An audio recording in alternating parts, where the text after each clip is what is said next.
All right, it's me again. Thank God I'm still sober. That's how I'd like to start it off. I'm alive. Firstly, I don't know what your belief is, but I'm alive because Jesus is alive. And I'd like to share that. I'm no Bible basher or saint. And yeah, it's a real privilege to be sitting here. And I never thought in my life that my mistakes could benefit another man or another family or another person. I really thought that my ends would be destruction, jails, institutions, and death, as the literature says, and as experience in addiction and addiction recovery shows. There's been many obviously lost along the way, but yeah, tonight I think how's it, Big J, Charlie Williams, Sharon, Graham, Lee J, all the people from around the world, and to our normal sort of supporters. But to our newcomers, I just want to say, that I've shared much of my life story, and hopefully I get to share the better parts of it at some stage. But tonight's meeting is just sort of no long stories and things like that. As I said, we all know that you never hear a happy ending with addiction or alcoholism or gambling or compulsive whatever it is that causes destruction. There's never a happy ending. So I just wanna share maybe a bit more of a recovery meeting than my own experience tonight. And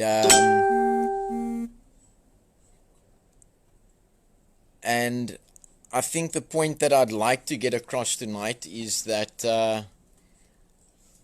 if my message can reach somebody the way RAEL's message has reached me, and my, if you drive a VW and it's done you good, you're gonna believe in VW.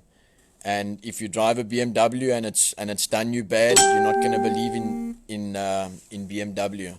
So that is the reason why I believe and I boast in the RAEL program, because after programs in correctional facilities, psychologists, psychiatrists, couple of doctors, couple of know-it-alls along the way, and things like that, and maybe even me a couple of times being in a situation where I wasn't either ready for rehab maybe, and it could have worked, and I blamed the rehab.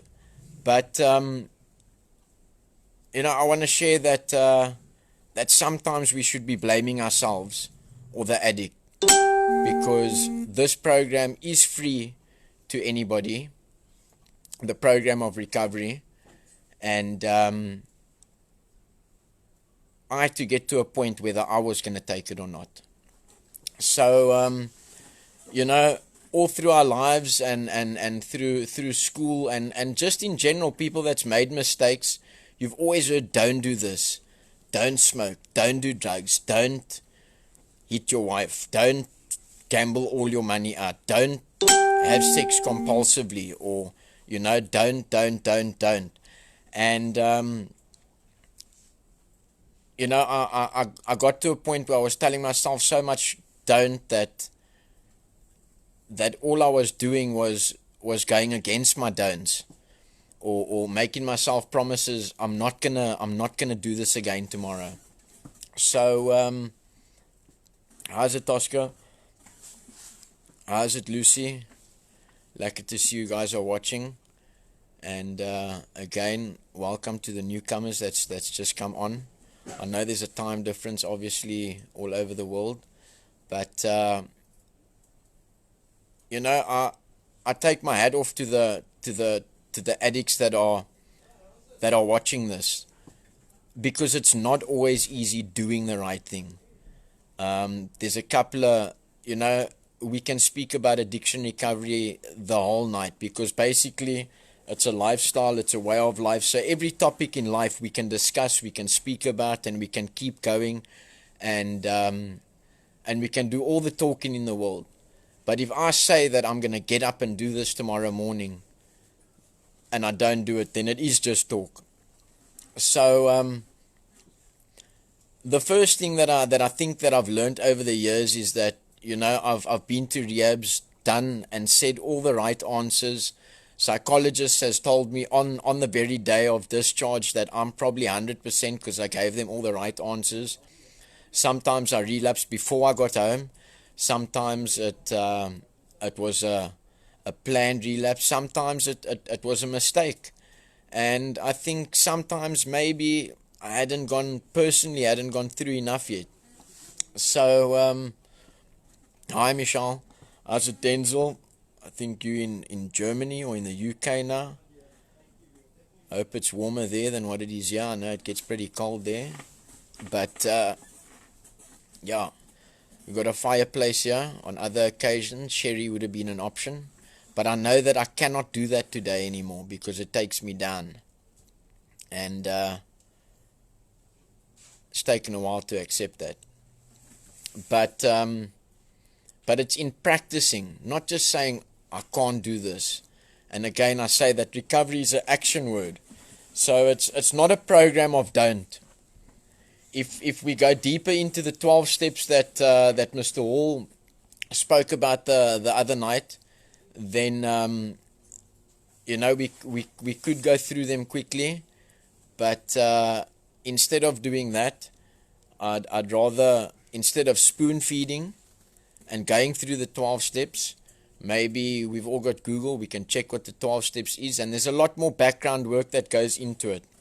And one of the things that I've picked up in my experience, it doesn't say in there at all, do not do anything. It doesn't say don't do drugs. It doesn't say don't do this. It tells you what to do. And for 15 years, my focus was on what not to do. And I found myself automatically keep doing it. And I think it goes the same for the people that are struggling, obviously, with cigarettes and things like that. How many of us promised ourselves, hey, when cigarettes hits 50 Rand a packet, when cigarettes hits 100 Rand a packet, I'm done. But how many of us are honestly, still buying those cigarettes or still doing that? And so it's a program of do. And you know, like the people that have some sort of grade in English, standard 5 or 6 or matric or diploma further than that or whatever, I believe recovery has become a doing word. And without doing anything about it, nothing's going to change. There's a cliche that goes, if nothing changes, nothing changes. If I'm going to give up, if I'm going to do things the way that I've done them before, if I'm going to be dishonest like I was before, it's going to get me the same results. And that's what we believe is the definition of insanity. Not smoking the drugs every time and knowing that that's going to take us to the streets. Because even in the recovery program, in the literature, it doesn't mention drugs. It mentions what we must do, not what we mustn't do. And that is what my meeting is about tonight. So you know, to anybody that wants to change their life, because once we come into the center, the drugs are done, and starting to process things differently and to think differently. So, you know, even if I'm feeling babalas, as a lot of people might know, some people are scared of alcohol the next morning. People like me want more alcohol the next morning. And I've learned that is only a temporary fix. The next drink or drug is only a temporary fix. It is only that instant gratification. But for long-term results and and a recovery program that has shown me results is obviously the one at RAEL. Like I spoke about, if VW has been a good car to you, that's what you'll believe in. And that's why I say I'm never downing another program or another year, but none of them has worked for me. Maybe I wasn't ready, maybe there was a glitch in the program. But I speak about RAEL and Mr. Hall the way I do because that's what's worked for me. So I hope that it can work for you. And so instead of just trying to fix myself temporary in the mornings, I can't just lie there and think, I don't want to get up here or whatever. I actually have to get up and do it.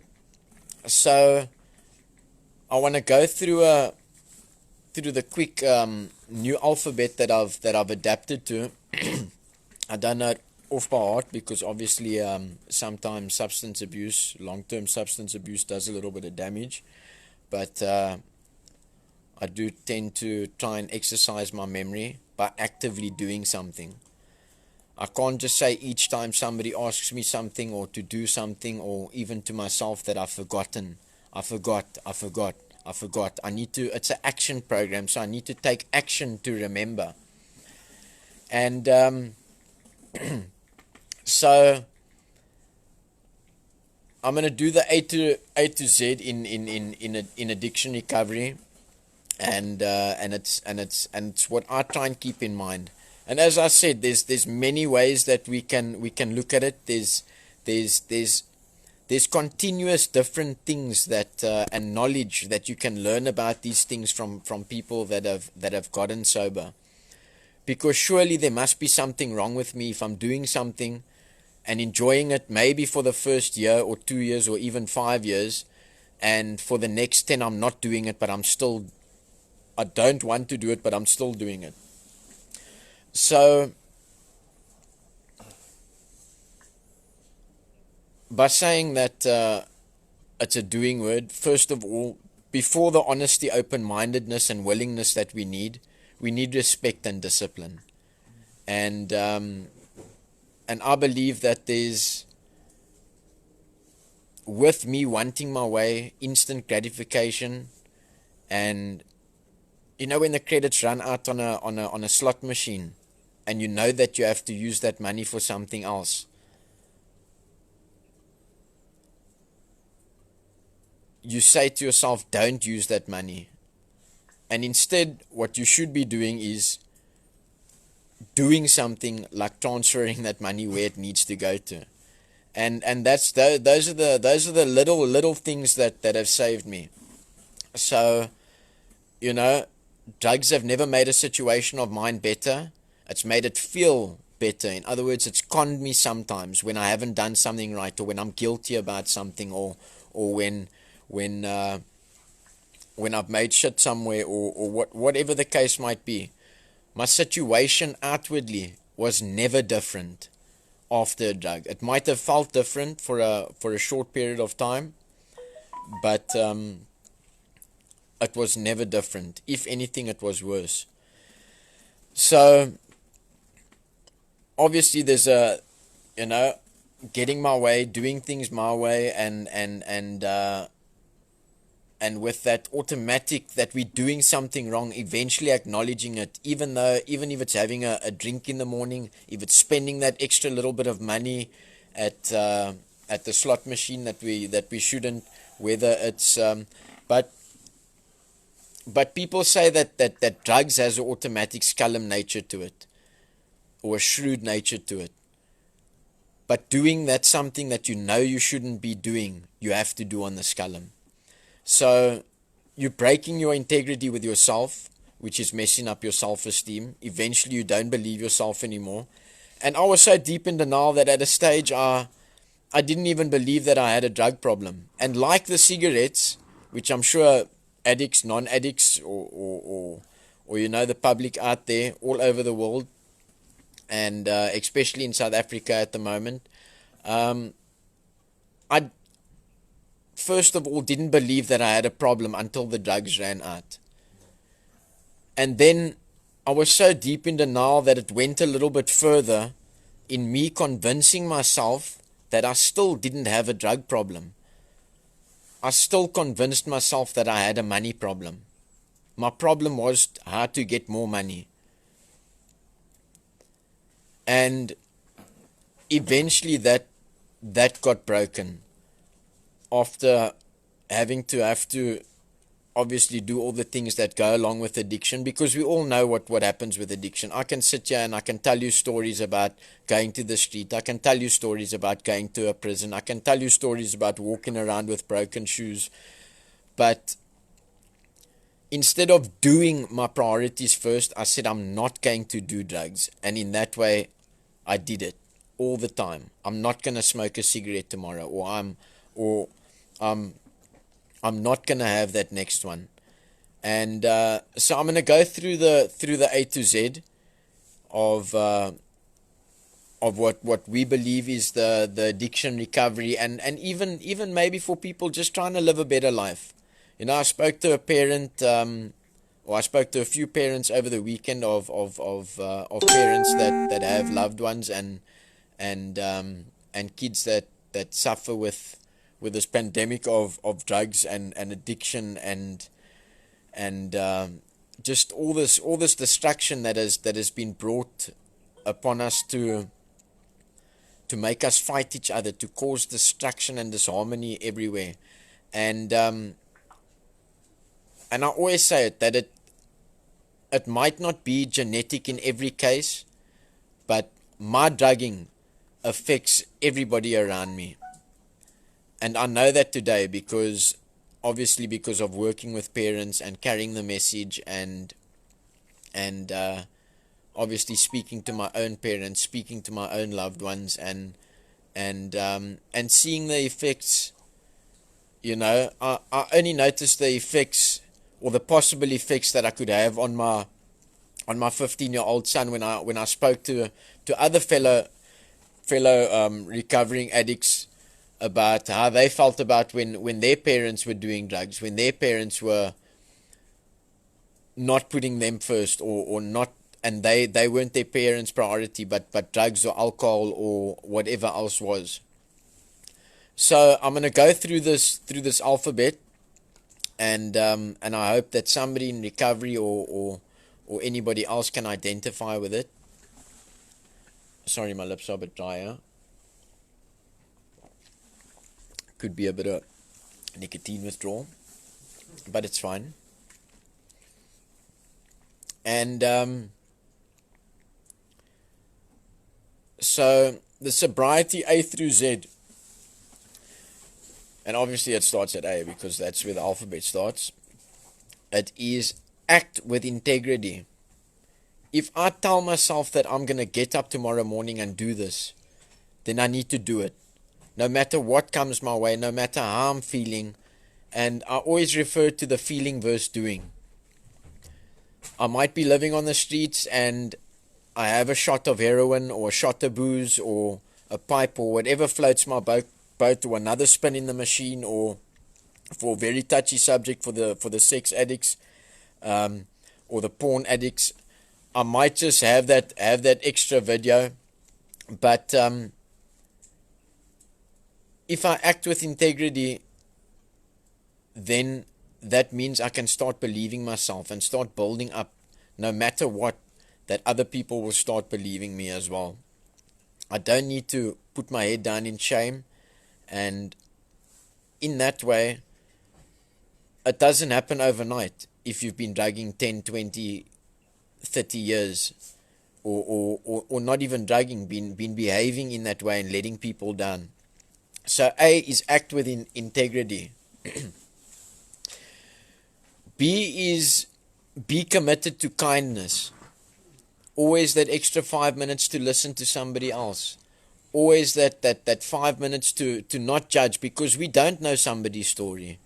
We don't know somebody's story because of the pride that stands in the way of us sharing.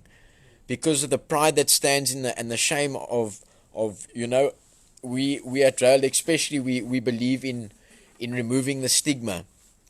And that is one addict speaking to another. That is one family sharing their pain. And I think we've got a massive lack of connection in the more, or in the less poverty stricken areas, where I'll be watering my garden, you'll be watering yours when it's not water restrictions in South Africa, and we'll just tell each other what we want to hear. I won't identify with you and say that, hey, I'm dealing with this with my son and he's stealing everything that I've got, or he's doing this, or he's smoking my business to the ground, or I've had to climb into my pension fund to send him to rehab. I don't know what to do anymore. And be committed to kindness. That is the B of recovery. And then the C is cause change for the better.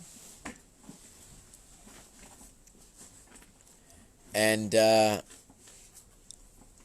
I'm not going to go too long into each one. And then the D is dedicate yourself to God. E is enjoy life. If I wasn't enjoying my life after I found this program of recovery that was passed on to me by the best teacher in the world, like I say, you can go back to the VW and BMW story that I told. What I say is the best teacher in the world is enjoy life. Because if I wasn't enjoying life through all the struggles and things that I've been to, then why would I want recovery? If I never seen a man enjoying his life, if I never seen a man excelling, if I never seen that what a human being is actually capable of, if I never seen somebody having hope in me, then I wouldn't have had hope in myself.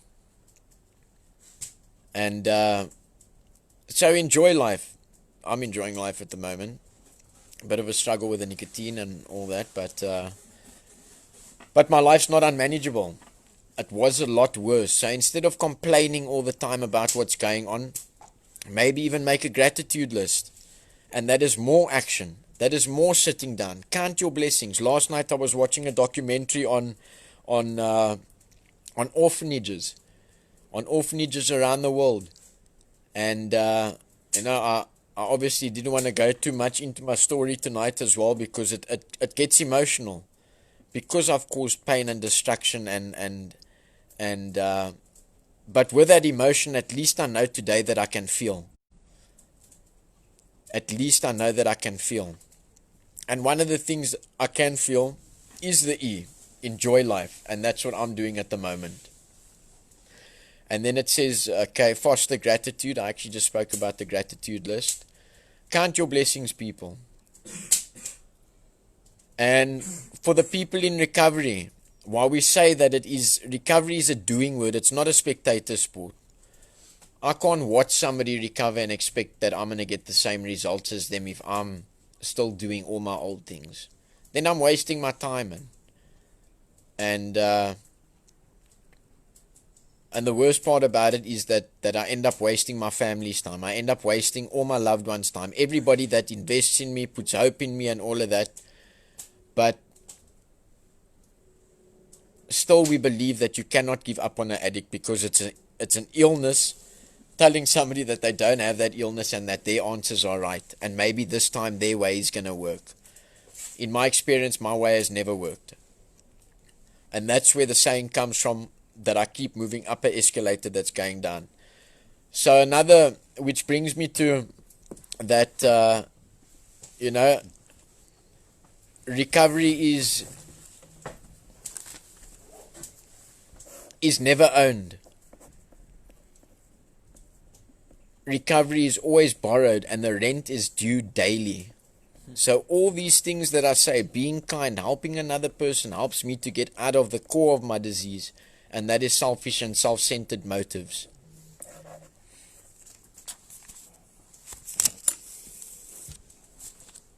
And, like I said, I'm the one that's been through the hurt, but I must never, ever, ever forget. And one of the, on the N over there is never forget where you come from. Not so that I can live in the past, man. So that I don't go back to the past and repeat those mistakes. And as much hurt and pain and trauma as what I've caused myself, there's always a spider web effect of what happens with addiction. And like I said, I'm always the last to know, or the person using or abusing or whatever is always the last to know or admit or discover that they've got a problem. And so enjoy life, foster gratitude. And at the top of my gratitude list is obviously the chances that I've gotten to attempt recovery again. And I've been witness to many people not getting as many chances over and over again. And maybe that's why I don't take this chance for granted anymore. Maybe that's why it's easier to sit and go to a meeting or to do a meeting in the evening, because not everybody around the world understands the word lust, but it's less of an effort to do this daily and do what I need to do daily. Every step up that escalator that's going down, it's less of a mission to do that than what it is to relapse, possibly cost me my life, cause all that harm to everybody again, pull people down with me, pull myself down, and can rather just get to a meeting. But at the time, it's maybe even that recovery isn't the difficult thing. Maybe it's that built-in rebellion, it's that resistance to recovery that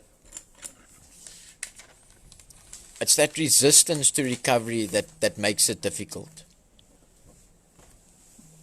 So that is the E and the F. The gratitude. Count your blessings. Count your blessings, you know. Get to meetings. Another doing word. Not a spectator sport. I can't watch AD or Graham or Leroy or some of the other guys that you've seen speak. I can't watch them be active in meetings. I can't watch them take part in the spiritual program. I can't watch them do that myself. I can't watch them be honest and I'm dishonest, but I want what they got, but I think I can get it the way I want to. That doesn't work like that. Okay, so we're on H. When I was in denial, I used to go A, B, C, D, E, F, G. H is very good for me. I like that. And that I had a bit of a rude awakening of that. You know what I mean? So get to meetings, that's the G. My alphabet before was get heroin. And whatever else makes you high. But this is my new A through Z now. Help others. I found in my recovery that I learn daily, and in helping others, that is possibly the biggest part, I believe, for at least the first 2 years. Getting to meetings and helping others all the time. All the time. That is an insurance against our next drink or drug. Because drinking and drugging is my default. And if I don't do anything or don't take any action, excuse me, hey, it's written in the stars that I'm going to pick up a drink or a drug again. Okay, and then it's interest. The I is interest, which used to be inject for me. The I is interest, others in sobriety. And that's what I try and do here, you know. It's never a thing or ego thing to say, look, I've come up from the pavement, or in some cases a bit lower than the pavement. I've come up, and this is what I am today, and things like that. It's only to carry the message that if you are down there, you can get up. Message that has been taught to me, like I say, by a firm teacher. If I have a problem or a thought or something that I think might work, and I speak to Mr. Hall about it, and he doesn't tell me, no, my boy, maybe you should do it like this. He tells me, no, don't talk shit. That's not going to work. And he knows because he's tried it. Because addiction doesn't know a name. Because he knows the nature of the thinking, the nature of the illness, the nature of what it does and how it thinks, and all of that. And my biggest guard against a relapse is the recovering addict or alcoholic. not the psychologist or the medication or the person that can't identify with me what I'm going through.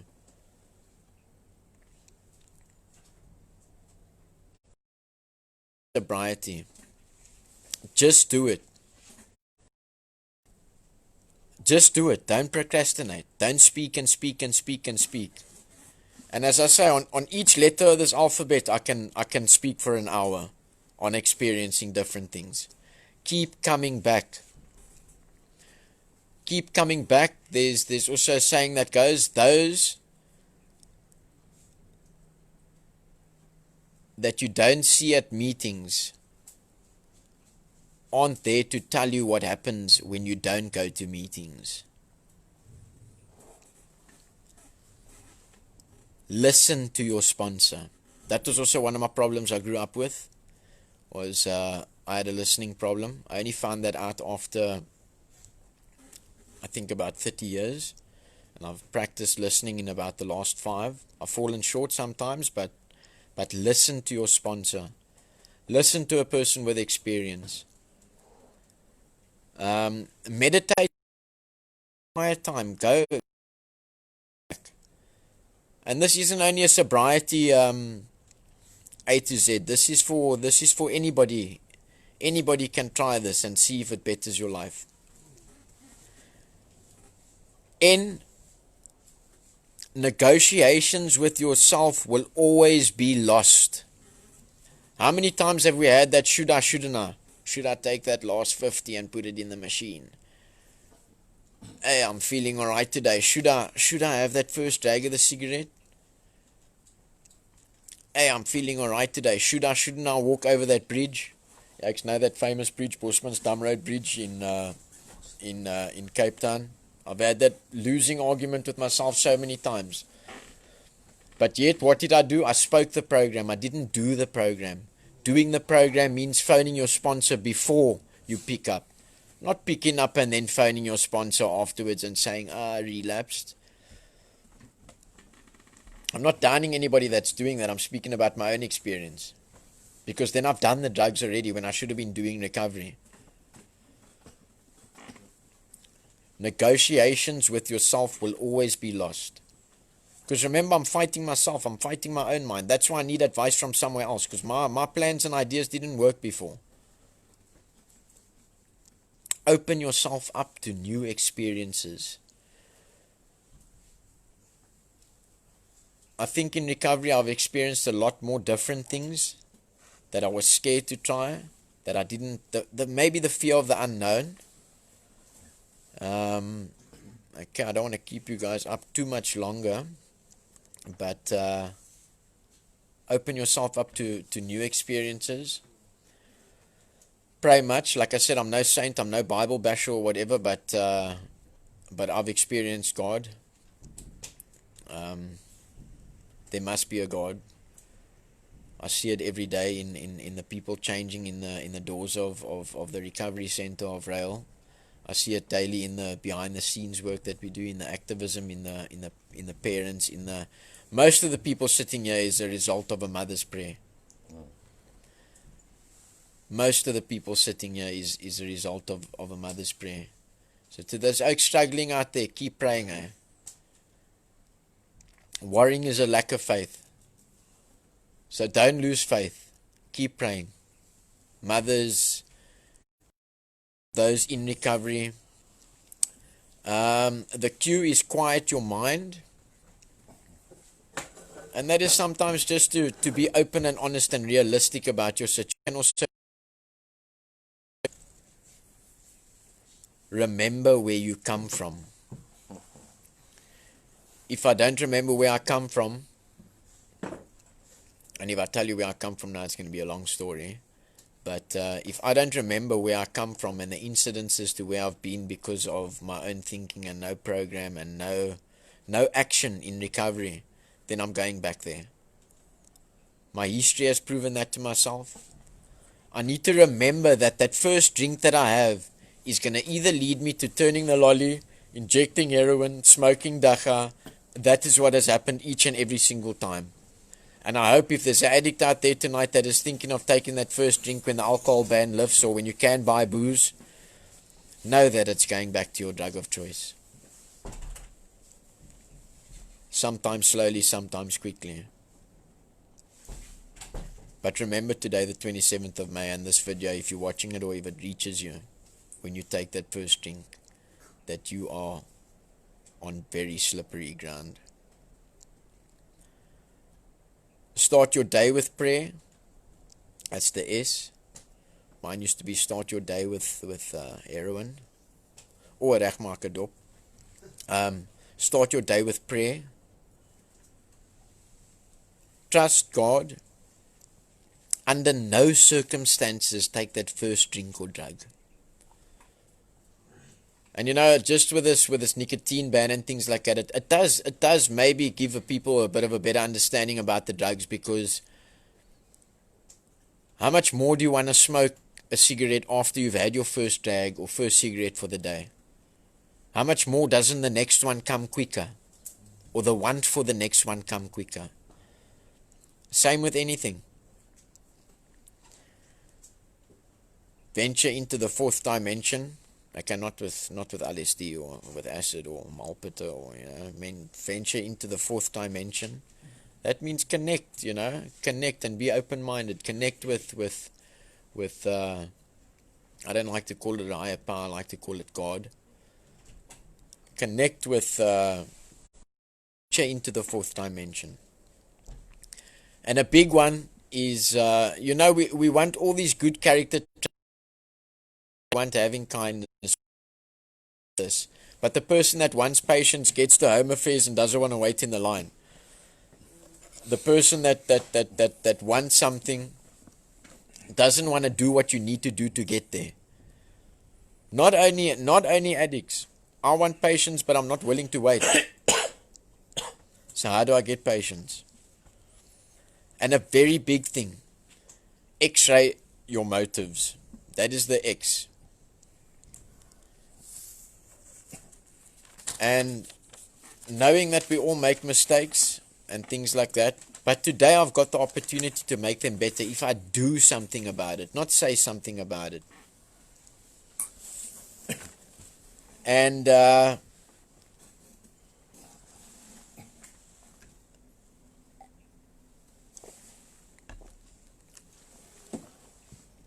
excuse me, yesterday is gone.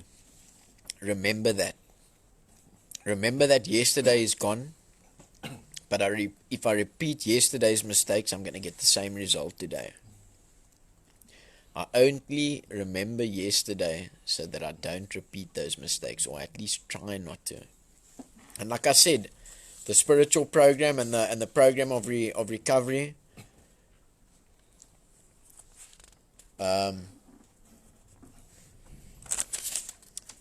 there's no don'ts. There's no don'ts in the 12-step part of the program of recovery. It only tells you what to do. And if you do those things without getting complacent, if you do those things by remembering where you come from all the time, there isn't a glitch in the system. Okay, so that is yesterday is gone. Remember that. We only remember yesterday to learn from it. And obviously to remember the good times. So maybe we can repeat that. And then the Z.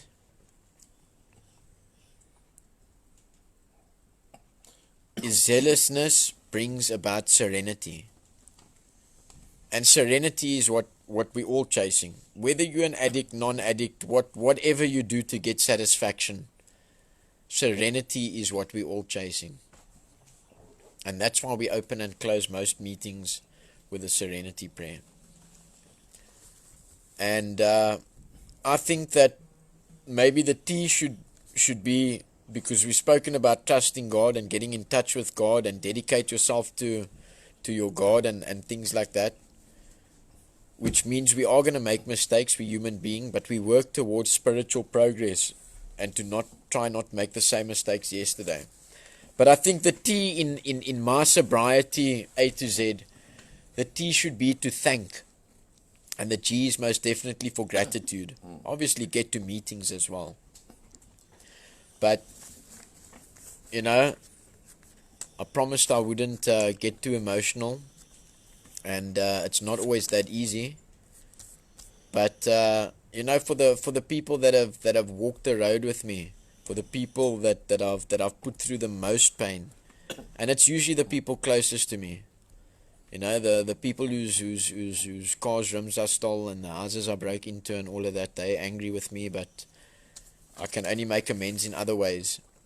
But the people that are really hurt, and what happens in most cases is our loved ones, is the people closest to us. And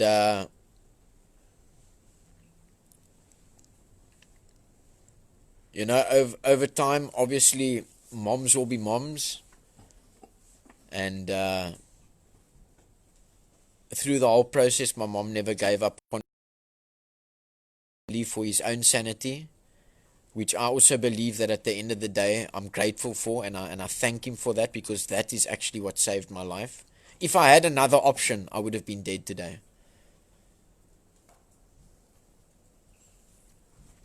If my loved ones had given me another option, I would have been dead today. As I said, I gave you one or two letters out of what my alphabet used to be, compared to what it is now. So I want to thank those for, you know, bailing me out, and obviously the boundaries got tighter over the years as the behavior sort of went down and things like that. And there's a certain kind of tough love that saved my life. I wasn't being written off. I was being taught a lesson, maybe. So I want to thank those that have walked the road with me, come back into my life. Those that I put through pain that I didn't feel at the time, because I was high. They felt it. They felt the raw pain. And like I said earlier, I speak to a lot of parents and things like that, and they need time to recover. They need time to recover. My parents needed time to recover from 10 years of straight nonsense and destruction and shit of me. But I don't want to obviously not leave anybody out, but I'm focusing more on the closer loved ones tonight, and obviously my family at RAEL, of which I believe is family, the guys that we speak to online as well. That we have this certain bond that you cannot have with a person that is a non-addict. There is just something, maybe even between two sick people in a hospital, that find a common bond, and that's what we have in recovery. So I want to end off with thanking my mom.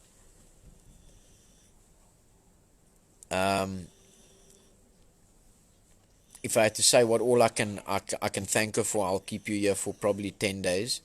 But she's done lots for me. Sometimes enabled me,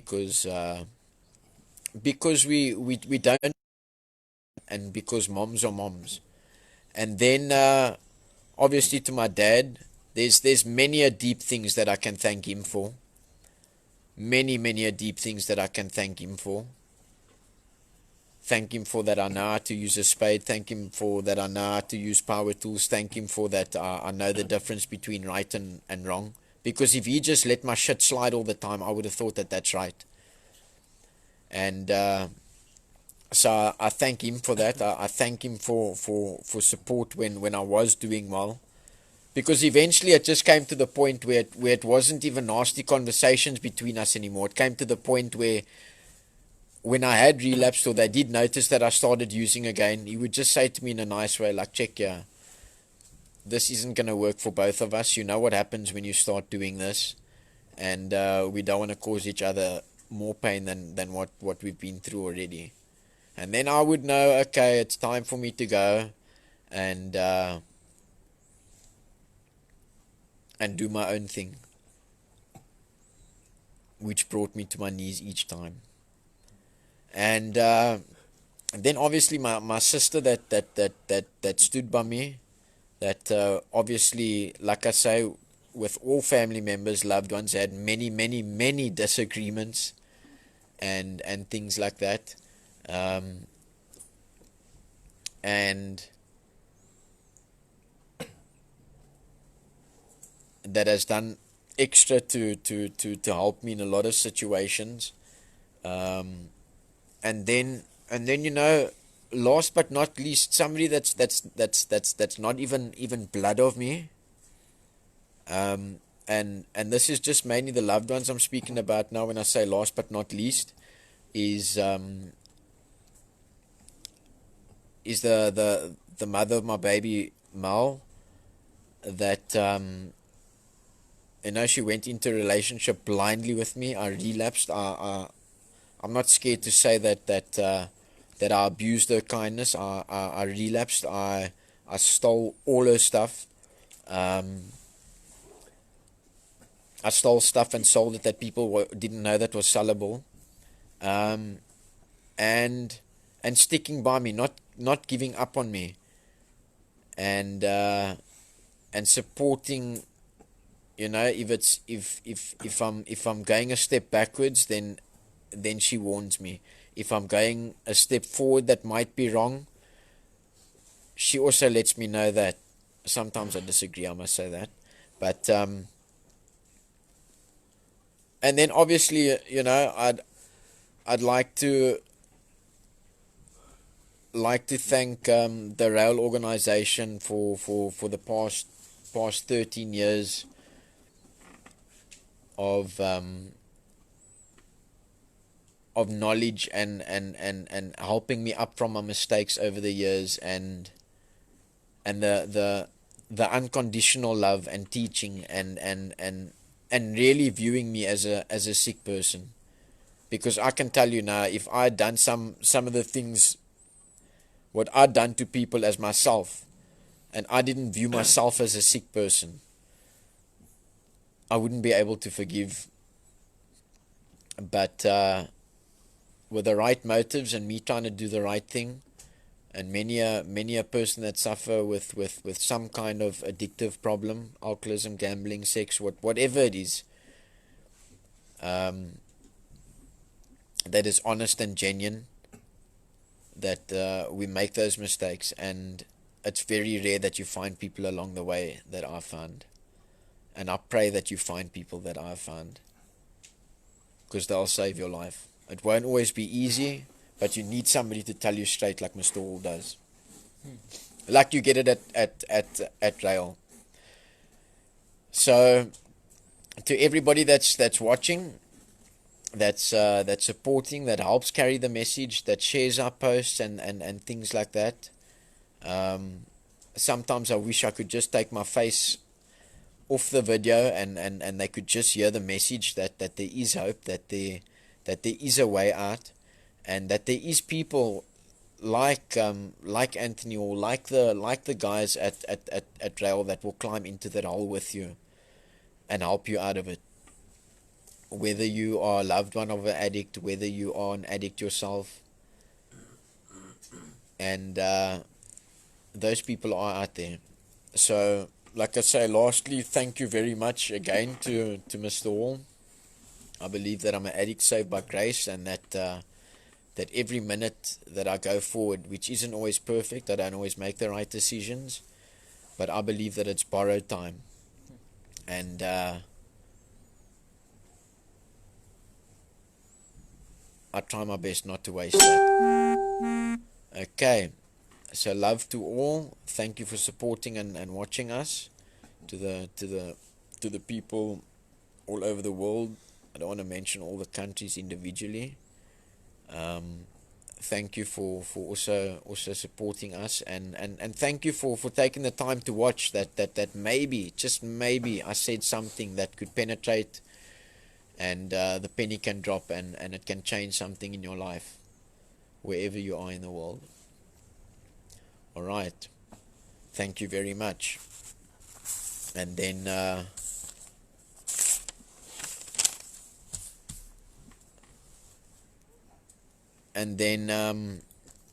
yeah, I think Mr. Wall just wants to have a quick 5 minutes.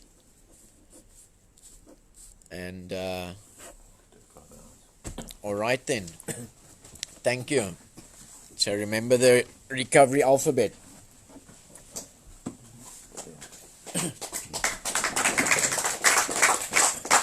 Hi, good evening all. I'm not going to be more than a couple of minutes, but I just wanted to say, listening to Kurt share there, you know, I've known Kurt a long time, 13, 14 years, and the distance he's come, because he's now got to the point where he's living recovery.